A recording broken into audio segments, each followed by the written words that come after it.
En remontant la voie sacrée, je repense à mes parents, à mon frère, à tous ceux qui m'ont donné leur vie. Je vais ramasser tous ceux que j'ai croisés, tous ces légionnaires, et les confier à la tendresse du bon Dieu. Vous auriez quelque chose à dire à tous ces légionnaires que vous avez croisés dans votre vie? Que je les ai beaucoup aimés.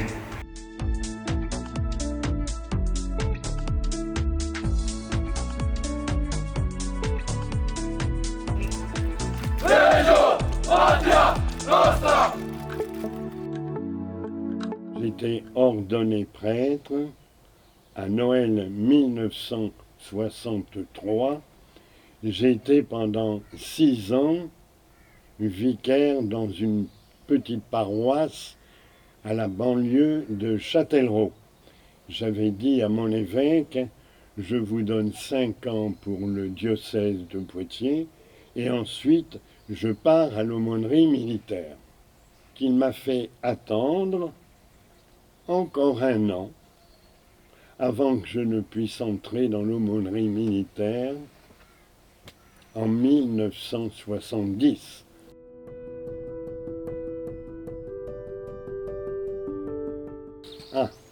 J'étais sûr d'avoir la vocation de prêtre, mais j'ai hésité entre le monastère bénédictin et les missions à l'extérieur. En mars 1956, mon frère aîné a été tué en Algérie. Il était lieutenant parachutiste. C'est la même année que je voulais donc commencer mon service auprès du bon Dieu. Alors, où aller? Si je vais dans un monastère, c'est m'enfermer et ne plus voir ma famille, parce qu'à l'époque, c'était très rigoureux dans ce domaine. Si je partais comme missionnaire au-delà de la France, même chose. Je privais ma famille de ma présence. C'est comme si j'étais absent comme mon frère. Et je ne voulais pas imposer à mes parents une aussi grande absence. Mais j'ai baigné dans le métier militaire à cause de mon père, à cause de mon frère aîné. Je vais demander à entrer dans l'aumônerie militaire. Donc en septembre 1970, on m'a envoyé, c'était le vicariat aux armées françaises à l'époque. Il n'y avait pas de diocèse, c'était le cardinal Feltin qui était responsable des aumôniers militaires et de l'aumônerie militaire.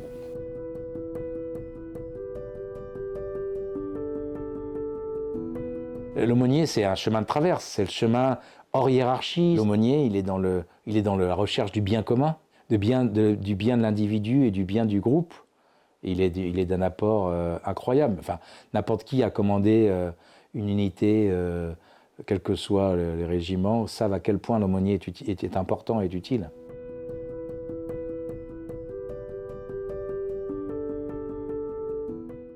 J'ai effectué mon service militaire et dans l'ouest algérois, j'étais dans une unité très combattante que mon père avait commandée.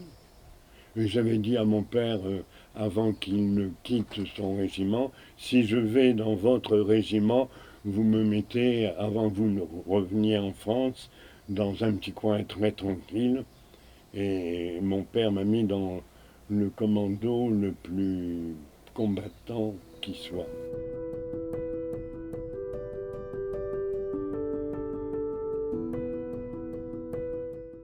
J'ai rencontré des aumôniers aussi remarquables, mais c'était difficile pour eux de suivre les soldats qui étaient en opération, qui étaient au combat. Ils prenaient beaucoup de risques et je les admirais, parce que les routes étaient minées, parce qu'il y avait des embuscades, parce que l'ennemi était partout. Et puis ceux qu'ils ont vécu en Indochine ou en Algérie, c'est tellement plus grand que ce que j'ai vécu, moi, dans mes petites opérations.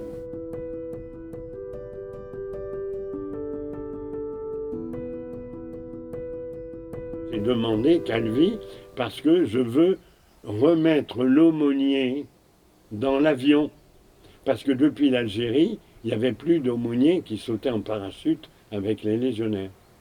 Le chef de corps du 2e rep a été un peu surpris parce qu'il me dit, ben, vous ferez sans doute comme votre prédécesseur, vous venez une fois par mois à Calvi. Alors je lui dis, moi je ne comprends pas très bien ce que vous voulez. Moi je viendrai à Calvi, j'habiterai à Calvi et je vivrai selon les activités de mes légionnaires. Ça a surpris et le chef de corps et les officiers et sous-officiers, parce que j'avais une nouvelle manière d'accomplir le ministère d'aumônier. Moi, c'était le terrain, le petit légionnaire qui vient d'arriver, le petit légionnaire qui fait sa marche képi blanc, parce que dans l'Évangile, la première chose que fait le Christ, c'est accueillir les gens. Accueillir par la parole, des paroles de bonté, des paroles vraiment se faisant très proches des problèmes de l'une ou l'autre personne qu'il croisait, qu'il rencontrait, qu'il voulait guérir, etc. Donc le rôle de l'aumônier, c'est d'être là. Il est là avec un sourire, une parole, un mot d'accueil. Quand le jeune arrive pour se faire breveter, pendant 3 semaines, il apprend comment sauter, toutes les consignes, en particulier de sécurité dans l'avion et quand il est accroché à son parachute. Alors pendant ces 3 semaines, ils sont isolés, pas de visite, que leur moniteur, que celui qui les encadre pour leur apprendre le métier. Sauf l'aumônier qui vient les saluer, leur dire bonjour, les encourager, et puis le cadre qui est là, qui leur dit « Ah, ben vous verrez, l'aumônier sera avec vous dans l'avion. » Et puis ensuite, je partais et je les retrouvais ensuite à l'embarquement dans l'avion. Et j'ai fait ça pendant 7 années. Voilà. Accueillir les jeunes quand ils sautent, accueillir les jeunes quand ils marchent, quand ils préparent leur képi blanc. Soigner l'accueil. L'accueil parce que je suis prêtre, comme le Christ, mais l'accueil aussi de la Légion. La Légion, c'est quand même une grande famille. Quand le jeune reçoit son képi blanc, il devient légionnaire. Donc la Légion, elle n'a pas toujours les signes visibles ou audibles pour accueillir les jeunes légionnaires. Ce sont souvent des ordres qu'il reçoit. Mais l'aumônier, il a la chance de ne pas parler comme un cadre. Il parle comme un ami, comme un père, comme quelqu'un qui est là pour aider, encourager, pour dire si vous êtes là, soyez heureux, la vie est belle, vous allez apprendre un tas de choses que vous ne connaissiez pas dans le civil.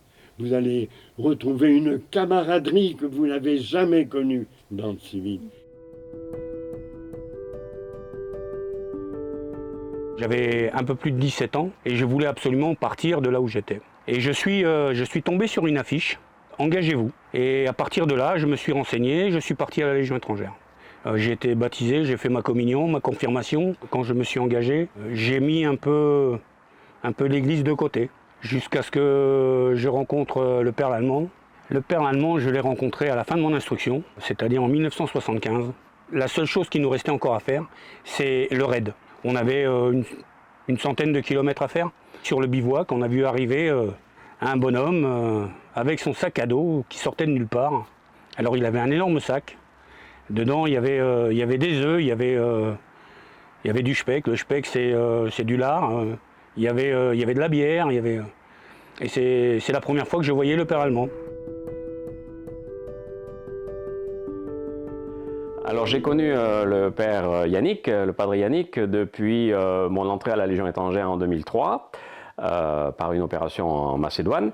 Je l'ai toujours vénéré comme un ancien parce que je connaissais un peu son histoire. Et lorsque je suis entré à la Légion étrangère, donc au 2e REI à Nîmes, je lui ai demandé des conseils, notamment lorsqu'il y avait des soucis et des problèmes. Et il a été vraiment un père dans la foi et un père dans le travail pastoral aussi. On discutait de tout et de rien avec lui. On se confiait à lui comme on se confie à un père de famille, quoi. C'était sa mission principale, c'était pas de faire des repas ou d'organiser des mariages ou manger avec les officiers. Sa mission à lui, c'était l'accompagnement des légionnaires, dans la joie comme dans la peine. Donc sa mission première, c'était le légionnaire. Je connais plein de légionnaires qui disent du père Lallemand qui fait partie de la famille. Le père Lallemand sait très bien que les légionnaires ne l'oublieront jamais. Une fois que vous avez rencontré un tel personnage, vous ne pouvez pas l'oublier, c'est pas possible. L'amitié portée au père Lallemand, elle est hors cadre religieux. La religion, oui, c'est une chose, mais son amitié, c'est le personnage, c'est l'homme. Voilà, c'est l'homme avant le religieux. C'est pas une question de catholique ou pas catholique, c'est du padré, une forme de figure paternelle, présente tout le temps. Tous les gens disent il était tout le temps avec nous, mais il faisait tout. D'abord, c'est une force de la nature, mais il faisait toutes les marches. Sa grande force, et qui est très christique en fait, c'est d'être compagnon de route, de vivre comme ceux avec qui il est. Son évangélisation, c'était d'être avec, et d'être dans les moments difficiles, de partager. Il a suivi des familles entières, en commençant depuis le jeune légionnaire, après en mariant des légionnaires, après en baptisant les enfants, en suivant les familles. Il a une disponibilité qui est totale. Et cette affaire pour le prêtre d'être, se noue une conversation au gré d'une soirée, au gré d'une marche, et puis le cœur s'ouvre, les difficultés humaines. Et à la Légion, il y a des difficultés, peut-être plus qu'ailleurs, parce que les expériences sont plus fracassées. Mais c'est ce qui est une force aussi, en fait, si jamais cette personne-là se remet debout, et c'est la seconde chance. Le grand miracle de la Légion, c'est la seconde chance. Et donc le prêtre, là, vient être à côté, c'est très très beau. Ouais.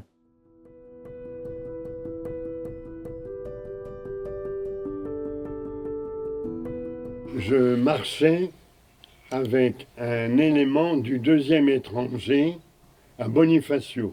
Un légionnaire à la radio me dit « Vous êtes rappelé d'urgence à Calvi, il faut absolument que vous rentriez tout de suite. » Il était déjà 19h et quelques.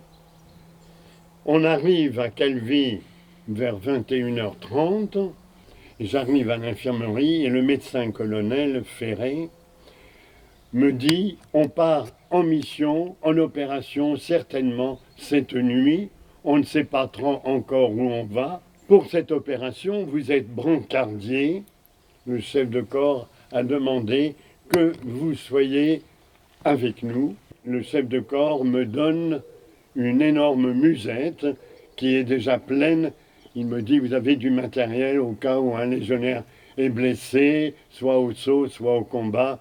Et je lui dis, il faut que je trouve aussi une petite place pour mes attributs de messe. Le vin de messe, je ne sais pas s'ils en trouveraient, les hosties, etc. Voilà. Le médecin-chef me dit, est-ce que vous prenez une arme ? Je lui dis non, moi je ne prends pas d'armes, je fais confiance au bon Dieu, je fais confiance en mes légionnaires, je les connais, je sais comment ils travaillent, je sais leur manière d'agir, moi j'ai confiance. Vers 3h du matin, il y a eu la sirène, c'était le branle-bas dans le régiment, mais un branle-bas où chaque légionnaire savait exactement ce qu'il avait à faire. Arrivé à la base aérienne, le grand patron, le général Lacaze, est venu nous dire « Votre mission, c'est d'être parachuté sur Colvézi, où il y a des massacres très sanglants et qui continuent chaque jour. Il faut absolument arrêter tout ce sang versé à Colvézi. » Ma vraie première opération, la vraie, c'est en 1978 pour l'opération Bonite à Colvézi. Voilà, ça a été mon baptême du feu. J'avais 20 ans. À l'époque, j'étais caporal. On ne réalise pas du tout que c'est une intervention, qu'on va devoir utiliser l'armement, qu'on va devoir sauter.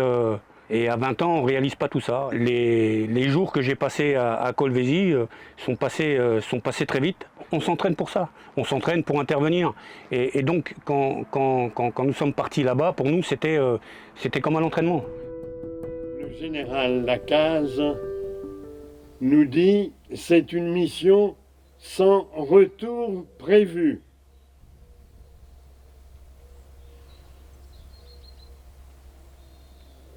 Pour les légionnaires, ça n'avait pas beaucoup de sens. On accomplit notre mission et après, bon, à la grâce de Dieu. Et le général continue en nous disant « Vous n'êtes pas seul, il y a l'armée belge et il y a l'armée anglaise avec vous. Nous attendons les avions pour nous transporter au Zaïre. Je suis dans le 3e avion avec le médecin, avec la petite cellule infirmerie, 3/4 d'heure qui passe, presque 1 heure, et on nous dit « équipez-vous, on va partir en opération ». Mais le parachute que nous recevons, ce n'est pas un parachute français, c'est un parachute américain, un T-10. Et le T-10 n'est pas adapté à l'armement que les Français ont. Mais les légionnaires sont tellement débrouillards, avec un bout de ficelle, avec un morceau de fil de fer barbelé, il arrive à mettre bien à l'abri son arme et surtout à la garder sur lui au moment du saut. Et le légionnaire, il se débrouille tout seul comme un grand. Il est plein d'initiatives, il va au plus vite et au plus sérieux. Et nous embarquons donc dans 4 avions Hercule de l'armée zaïroise et le 5e avion vient du Tchad. Il y a 2 transals venus du Tchad en urgence. 4 avions zaïrois, pilotés par des pilotes zaïrois, ce sont eux qui dirigent l'acheminement sur Colvézi. Les Français sont derrière. 5e avion. Mais comme il manque encore un avion ou 2, on bourre les avions au lieu d'être 60, comme c'est réglementaire, 61, équipés. Finalement, on se retrouve avec 80 et quelques légionnaires dans chaque avion. On est vraiment serré comme des sardines. On ne peut pas bouger, on ne peut plus rien faire. Nos musettes sont énormes. Et le chef de corps, en montant dans l'avion, me dit « ou bien c'est le plus grand bluff que nous aient raconté les journalistes français, il s'est passé peut-être quelque chose, mais pas aussi grave qu'on nous le dit, ou bien il y a eu réellement des massacres et ça continue et on va sauter. » Je me mets à la place d'un chef de corps qui va faire sauter 700 de ses légionnaires sans avoir tous les éléments, tous les renseignements nécessaires, savoir exactement la situation qui se passe là où il va larguer ses légionnaires. J'ai senti que le chef de corps, très concentré, était aussi en même temps un peu inquiet. Nous survolons tout le pays du Zaïre pendant 3h50. À l'ouverture des portes, le chef de corps me dit « Mais on est déjà sur Colvézi ». Et la lumière est restée au rouge, donc interdit de larguer. Et on fait un tour supplémentaire. Et là, le chef de corps est très ennuyé parce qu'il me dit « On va être canardés parce qu'ils nous attendent ». Ils voient nos avions qui font un tour pour rien et ils vont nous attendre. Et pourquoi cette hésitation des Zaïrois? Parce qu'ils n'avaient pas l'habitude de voler à la même altitude, très basse, 220 mètres d'altitude, et puis alignés. Donc un tour pour rien, et au deuxième passage, on est donc largué sur Colvézi. Moi, je tombe sur un cadavre de noir qui vient d'être tué. Le chef de corps, le colonel Hérulin, tombe sur une termitière et il est complètement griffé, voilà. Il saigne là. Et dès qu'on arrive, ce sont des tirs partout dans toute la ville. Les combats commencent.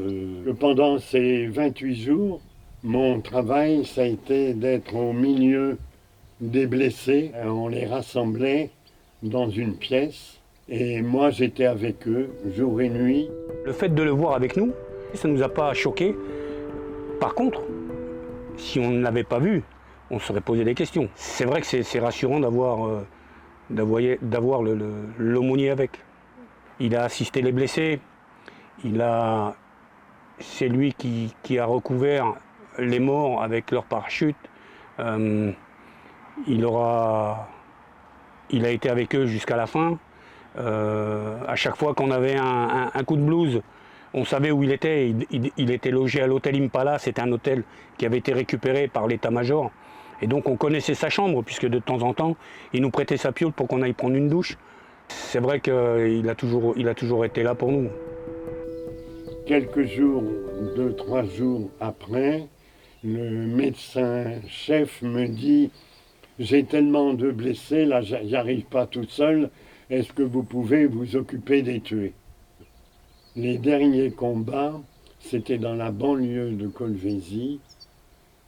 Là, on a eu 2 tués, les 2 derniers tués, des combats, et le lieutenant, c'était un jeune lieutenant qui est arrivé à Calvi peu de temps auparavant, et il a eu des combats très durs. Bon, je suis arrivé avec l'ambulance, on s'est fait tirer dessus aussi sur l'ambulance, parce qu'ils ne connaissent pas les lois, etc. Donc c'est abrité derrière l'ambulance, comme on a pu, avec le médecin. Et puis on était là quand le jeune légionnaire est allé auprès d'un blessé pour remasser son arme. Il pensait qu'il était mort, mais l'autre était que blessé gravement, et il a tiré. Le jeune légionnaire a eu le visage complètement fracassé. Avant de partir de Colvézi, j'ai célébré la messe. Il y avait les légionnaires étaient là pour prier pour leurs 5 camarades qui étaient morts, pour prier pour tous ceux qui ont été massacrés, tous ces charniers qu'on a vus, toute cette horreur. Dans les rues de Colvézi, des cadavres partout, gonflés, à moitié nus, mangés par les chiens, d'hommes, de femmes, abominables. Une odeur de mort, vraiment, bon. On se demande quand même jusqu'où va la méchanceté, l'horreur de l'homme quand il se met à avoir une haine, une vengeance. Ce qui a été dur, c'est de voir, ce qui avait été fait par les gendarmes katangais. On a découvert certains Européens, ils étaient morts, et ça c'est très dur quand on a 20 ans. Ce qui a été dur, c'est le retour. Parce que dans les 5 tués à Colvézi, il y en avait 3 qui étaient de ma section, de la section au lieutenant Puga. Et il y en avait un qui dormait dans ma chambre. Donc quand vous rentrez dans cette chambre et que vous savez que ce lit restera vide, c'est compliqué. Voilà.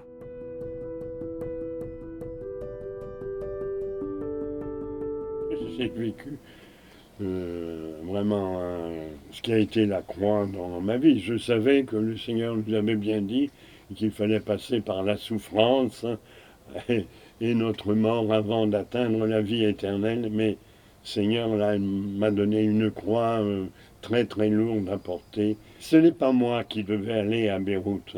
J'étais l'aumônier du 1er régiment de chasseurs parachutistes. Très content parce que c'était le régiment où mon frère a été tué en Algérie.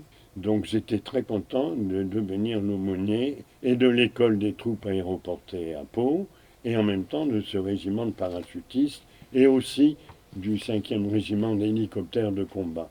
Très belles unités, tout ça. Et j'apprends qu'il y a un aumônier à l'étape qui est en train de se préparer à passer le brevet. Et avant de passer le brevet, il faut grimper à la tour et apprendre à atterrir. Donc on se jette d'une tour, il y a un sous-officier dans le haut qui freine notre arrivée au sol, et nous, quand on est élève, on apprend à faire le roulé-boulé. Et j'apprends que cet aumônier se prépare donc à être breveté parachutiste et à partir à Beyrouth avec les 2000 et quelques parachutistes. Et j'apprends en même temps qu'il vient de se faire une entorse au genou. Un télégramme arrive le jour même de Paris, tu pars à Beyrouth avec les parachutistes, et nous savions tous que la situation était dramatique, qu'il y avait une guerre civile qui régnait entre les diverses communautés religieuses ou militaires. On savait que chaque jour il y avait des bombardements, il y avait des tués. Les cadres du premier RCP mettaient au courant les jeunes de ce qui se passait, et on ne demandait que des volontaires.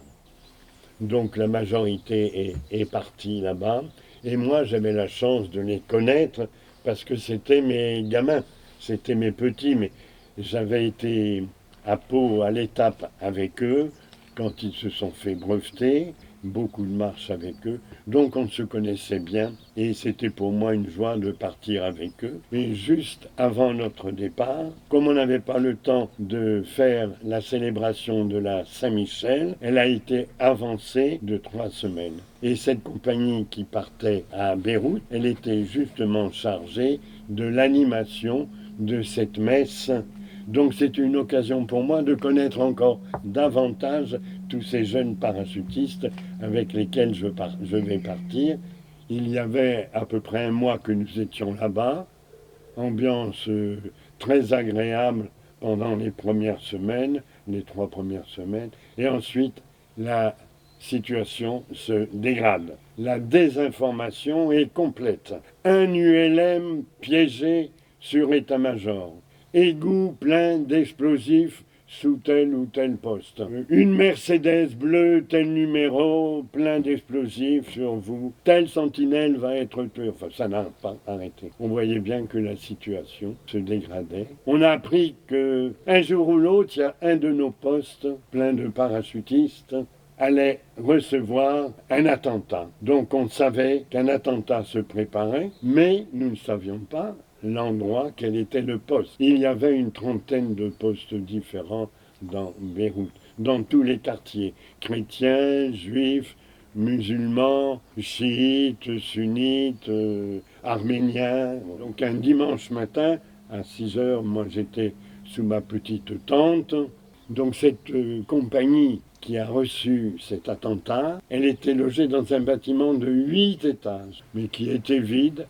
Il y avait une famille libanaise qui habitait au rez-de-chaussée. À 6 heures du matin, moi je préparais mon homélie pour aller dire une messe dans un poste. Et à 6h10, une énorme explosion. Et 3-4 minutes après, une deuxième explosion aussi importante. Je vois le général qui arrive, qui me dit « Drakkar n'est plus rien ».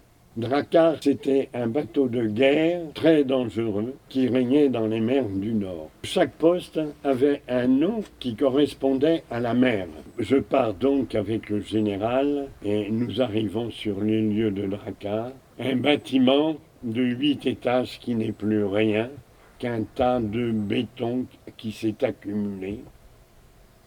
Il y a encore quelques flamèches, il y a un brouillard énorme, il y a une odeur de béton, de matériaux divers. Et moi, je savais que sous ce bâtiment, il y avait mes parachutistes. Alors là, c'est l'horreur qui commence pour nous. Heureusement, une section de cette compagnie montait la garde à l'état-major. Donc une section de 25-30 hommes n'était pas dans ce bâtiment.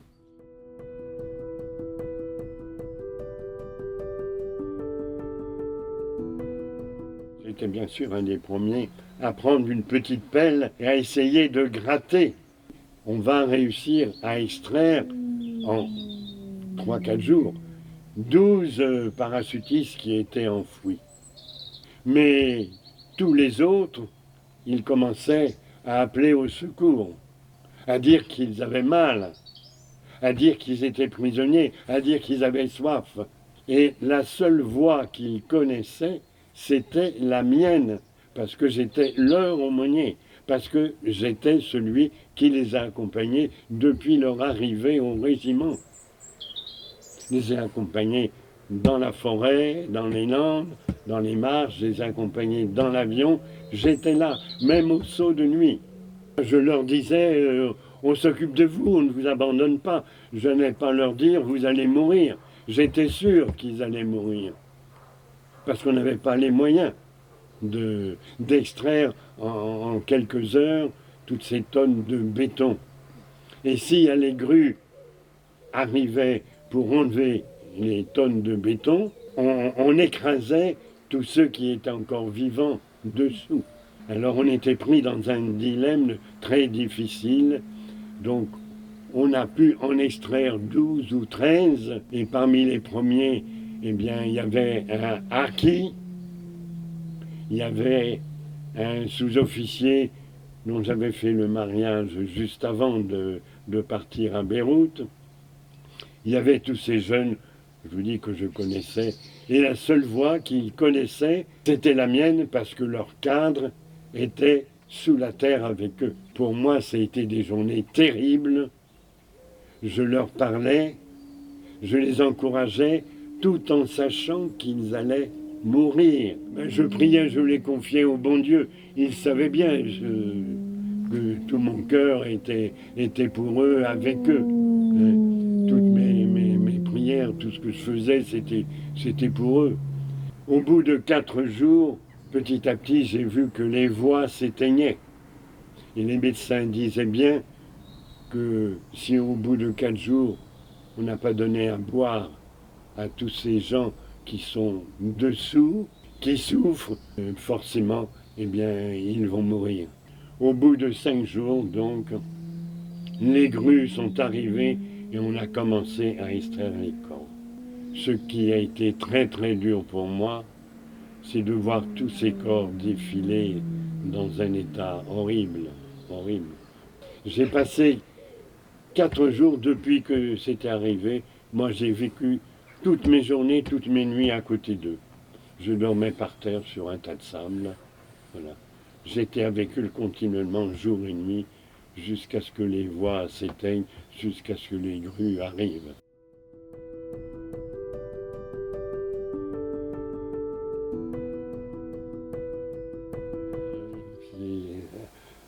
Surtout à Beyrouth, j'ai demandé au bon Dieu, mais pourquoi c'est arrivé? Pourquoi avez-vous permis toute cette méchanceté, toute cette horreur tous ces jeunes paras qui venaient pour la paix, ils venaient que pour rendre service, pour ramener la bonté entre les diverses milices religieuses, humaines, enfin toutes ces armées.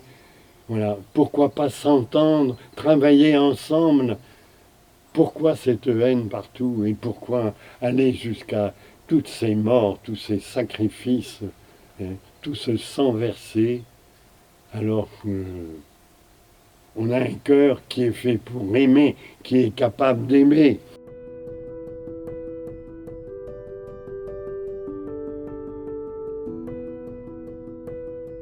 Après Beyrouth, j'ai eu le temps d'enterrer mon père. Je n'avais plus une larme pour mon père, son enterrement. J'avais tellement pleuré à Beyrouth pour mes gamins. Juste après l'enterrement de mon père, je suis parti donc à Manta, l'opération Manta au Tchad, dans un pays magnifique, mais un pays plein de misère. Et en même temps que j'étais avec mes parachutistes de l'opération Manta, je côtoyais les militaires tchadiens. Et ces chrétiens, « Ah, vous êtes prêtres, mais depuis 10 ans, nous n'avons jamais vu de prêtres. On a soif du bon Dieu, on a faim de la nourriture céleste, on a faim de l'hostie, de Jésus hostie, on a faim de la parole de Dieu, on a faim de la messe, on a faim de se confesser. » Ouf, très dur à entendre ces paroles. Et à partir de là, je pense que l'Esprit Saint a bien travaillé dans ma tête et dans mon cœur. Je me suis dit quand même, tu n'as pas honte, toi, devant cette misère, ces pauvres Tchadiens qui ont un salaire de misère. Toi, tu as un salaire de capitaine, tu as un salaire en plus une prime de parachutiste. Et puis en plus de ça, tu vas en mission avec des amis, tu aimes bien être dans l'avion. Il faut quitter tout cela. Quitter toute cette richesse qui t'apporte beaucoup de joie. Il faut que tu partes avec eux. Et cet appel de l'Esprit Saint a été tellement fort pendant ces 3 derniers mois qui me restaient. Je suis allé trouver l'évêque de N'Djamena, qui était un évêque français, jésuite. Je lui ai dit, je suis prêt à donner quelques années de ma vie pour votre mission auprès des militaires du Tchad. Donc fin 86, j'ai donc quitté la France, le régiment, où je suis parti 6 ans, une première fois. Ensuite, j'ai fait quelques mois à la Cato, l'Institut catholique de Toulouse, pour me reposer parce que j'étais extrêmement fatigué de tous ces milliers de kilomètres que je faisais dans le désert, seul blanc, à visiter tous mes Tchadiens militaires qui étaient en plein désert, dans les vents de sable, dans des conditions misérables, mais j'ai vécu avec eux toutes ces années. Et j'ai reçu un SOS pendant que j'étais à la Cato de l'évêque de N'Djamena qui m'a dit « On a besoin de toi, il faut absolument que tu reviennes. » Et j'ai dit « D'accord ». Je suis donc reparti pour 3 ans et quelques là-bas. Tout autour de la capitale, il y avait beaucoup de communautés qui commençaient à se créer, à devenir dynamiques, qui avaient beaucoup de besoins des sacrements, justement la messe, les confessions, et puis l'enseignement de la parole de Dieu.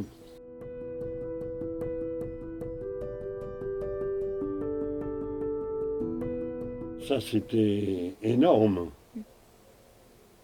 Énorme. Fallait-il accepter? Ce n'est pas mon genre de me mettre à l'honneur. Moi, je suis un peu au bas du sol. J'ai été mis à l'honneur, j'ai accepté, parce que je pensais que pour ma famille, pour mon père, mais surtout pour l'aumônerie militaire, pour l'Église, pour le prêtre, qui est souvent sali, dénigré à l'heure actuelle, mis de côté.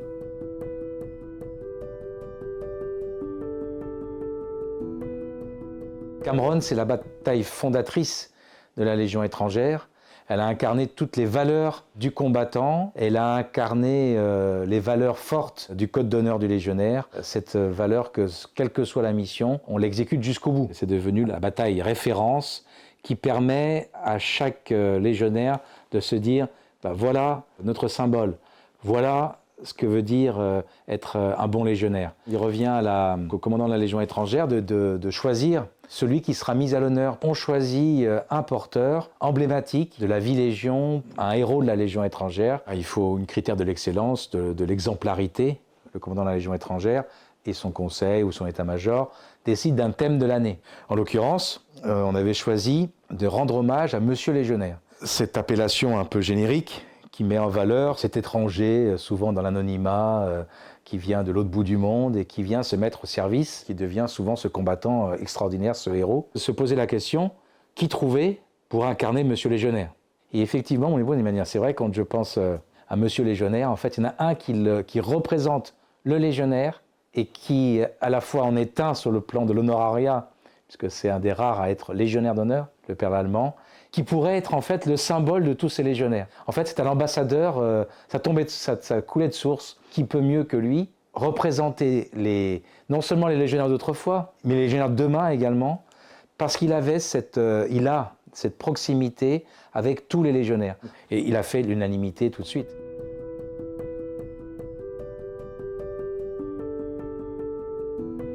Je trouve cette reconnaissance, parce que c'est une reconnaissance envers le Padre Lallemand, mais d'une certaine manière, comme le Padre Lallemand est pétri d'humilité, c'est aussi une reconnaissance pour l'aumônerie militaire dans son ensemble. J'étais fier de le voir défiler avec la main du capitaine d'Anjou, dans ce reliquaire sacré.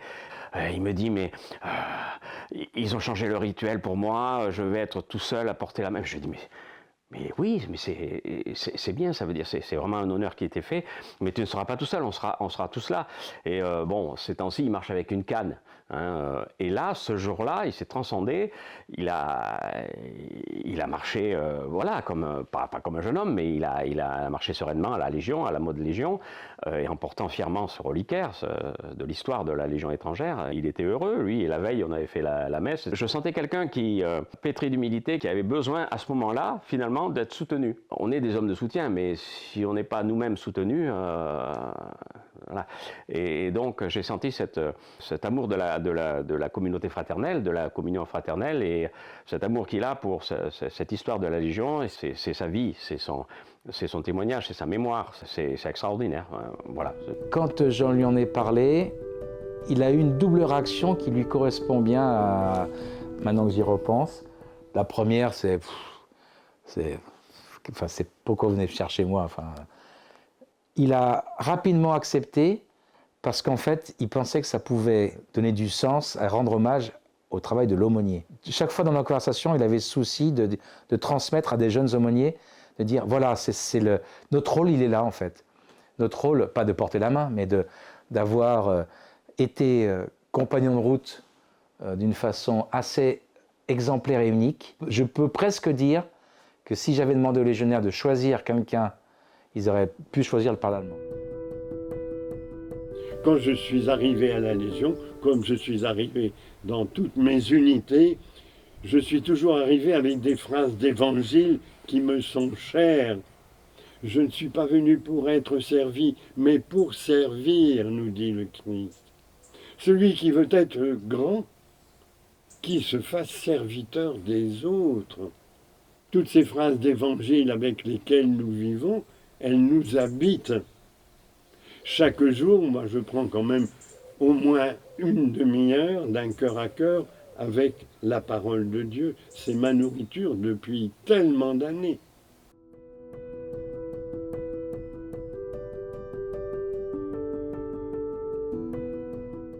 Je me disais, je porte ce coffret de la main du capitaine d'Anjou. Ce sont des légionnaires qui sont allés jusqu'au bout du serment qu'ils avaient fait avec leur capitaine, verser leur sang pour la paix, pour la liberté, pour la mission confiée à la Légion étrangère. Donc j'ai pensé à tout ça, j'ai pensé à mon frère aîné. Je portais dans mon sac à dos, parce que j'ai porté le sac à dos pendant tellement d'années, je pensais à tous ces légionnaires que j'ai connus, aimés, et qui sont morts au combat, qui sont morts en service. Et ils sont très nombreux. Je les portais dans mon sac à dos, je les confiais à la tendresse de notre Dieu. Et puis je pensais aussi à tous ceux et celles que j'ai croisés au cours de mes 23 ans en Légion. Mais j'ai fait plus de 40 ans au service des soldats. Des belles unités, chasseurs alpins, parachutistes, légionnaires. J'ai été gâté par cette qualité de soldats qui sont prêts à donner leur vie pour la France. Et c'est un honneur pour la France d'avoir une telle jeunesse française. Il n'y a pas longtemps, je suis allé à Saint-Mexan, à la 364e promotion qui a choisi comme parrain les sous-officiers de Drakkar, ces sous-officiers qui sont morts à Beyrouth. Il faut voir la qualité de ces jeunes futurs sous-officiers. Quelle richesse la France a d'avoir cette jeunesse, et qui plus est une jeunesse chrétienne. Quelle richesse pour l'Église, pour le christianisme, pour la France, d'avoir cette jeunesse qui est prête à se donner comme nous prêtes nous le faisons.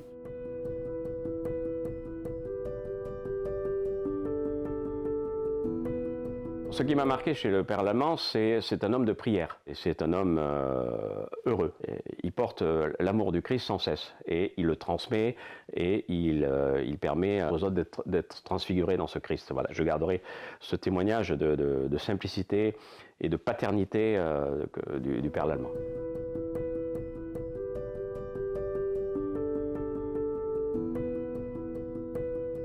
Ce qui me marque, c'est sa bienveillance. Ce qui me marque, c'est la paix qu'il dégage. Quand on est avec le Père Lallemand, c'est pas du béni-oui-ouisme, c'est pas tout le monde est gentil. Non, il a un regard aimant. Il a un regard et exigeant en même temps. Il a toujours ce mot de gentillesse, cette attention. Il est présent à l'autre. Voilà. Ce qui me marque, c'est qu'il est présent à l'autre. Il a une forme de sainteté. C'est pas moi de décider, mais moi j'en suis persuadé.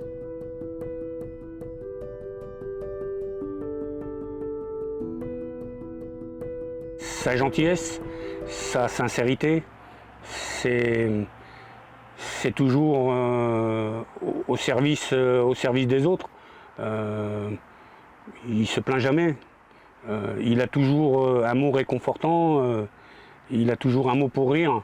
Même si on ne sait jamais si c'est du lard ou du cochon, mais c'est quelqu'un qui n'a pas besoin de se forcer ou de jouer un rôle pour plaire. Il est naturel et c'est remarquable. C'est quelqu'un qu'on n'oublie pas, quoi. Je lui disais, écoute Yannick, entre les mariés, les baptisés et les enterrements, tu as baptisé, marié et enterré la moitié de l'armée française. Il n'avait pas besoin de se présenter pour savoir qui il était.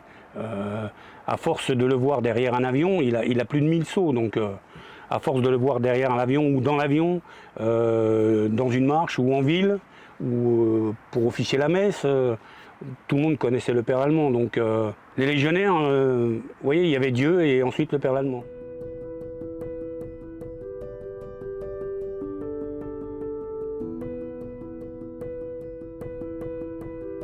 J'ai fait bonne prière ce matin. Je m'adresse à vous, mon Dieu, car vous seul donnez ce qu'on ne peut obtenir que de soi. Donnez-moi, mon Dieu, ce qu'il vous reste. Donnez-moi ce que l'on ne vous demande jamais. Je ne vous demande pas le repos, ni la tranquillité, ni celle de l'âme, ni celle du corps. Je ne vous demande pas la richesse, ni le succès, ni même la santé. Tout ça, mon Dieu, on vous le demande tellement que vous ne devez plus en avoir. Donnez-moi, mon Dieu, ce qu'il vous reste. Donnez-moi ce que l'on vous refuse. Je veux l'insécurité et l'inquiétude. Je veux la tourmente et la bagarre, et que vous me les donniez, mon Dieu, définitivement, que je sois sûr de les avoir toujours, car je n'aurai pas toujours le courage de vous les demander. Donnez-moi, mon Dieu, ce qu'il vous reste. Donnez-moi ce dont les autres ne veulent pas, mais donnez-moi aussi le courage et la force et la foi, car vous seul donnez ce qu'on ne peut obtenir que de soi. Amen.